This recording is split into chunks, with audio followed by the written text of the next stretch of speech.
Have you ever tried talking to somebody inside of a stadium so loud that you can't even hear your own voice?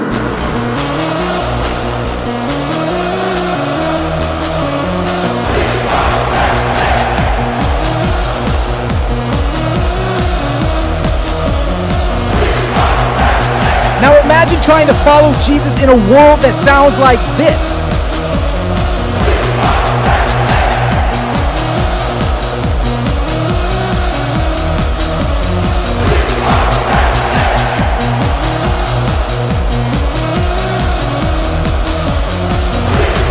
You can't even hear his voice.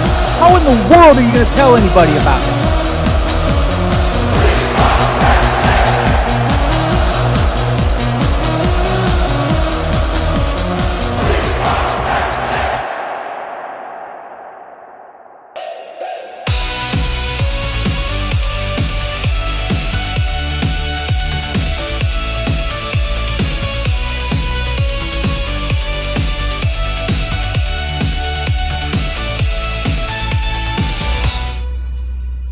Picture this, over 100,000 screaming fans packed into Penn State Stadium for a whiteout game. I mean, the air is literally vibrating.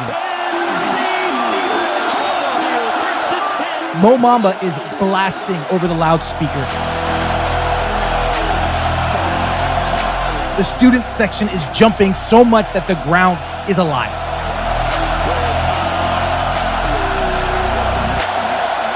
Well, in 2019, Michigan walked into that exact environment. And from the very first play, everything, and I mean everything, fell apart.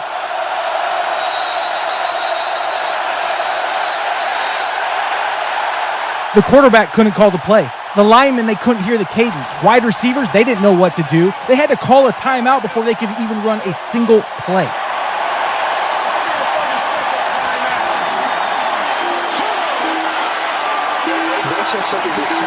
Now, it's not because they didn't know what to do. They are college football players at the highest level, for crying out loud. They know the playbook. They know the scheme.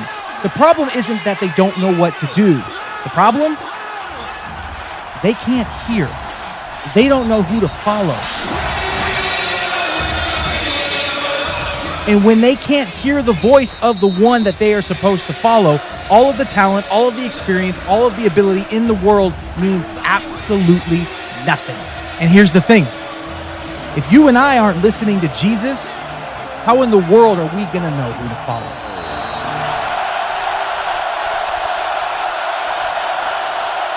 How in the world are we going to know what to do?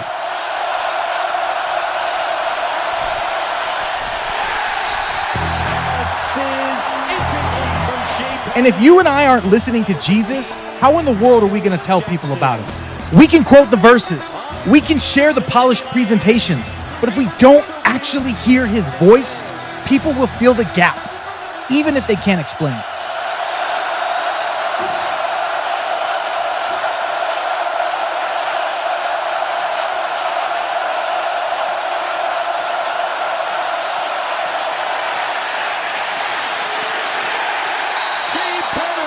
It's not your words that change people. It's the connection behind the words. And when you've been with Jesus, when you're close enough that you can hear his voice and recognize his voice, you stop hearing the noise. And instead, the stadium goes silent. And all you hear is him. And that's when the message stops being information and it starts becoming transformation. The question is, do you still believe that he is speaking? Or are you letting the noise of the day-to-day that's going on around you drown him out? Trust me, he's speaking. You just gotta silence the noise and listen to him.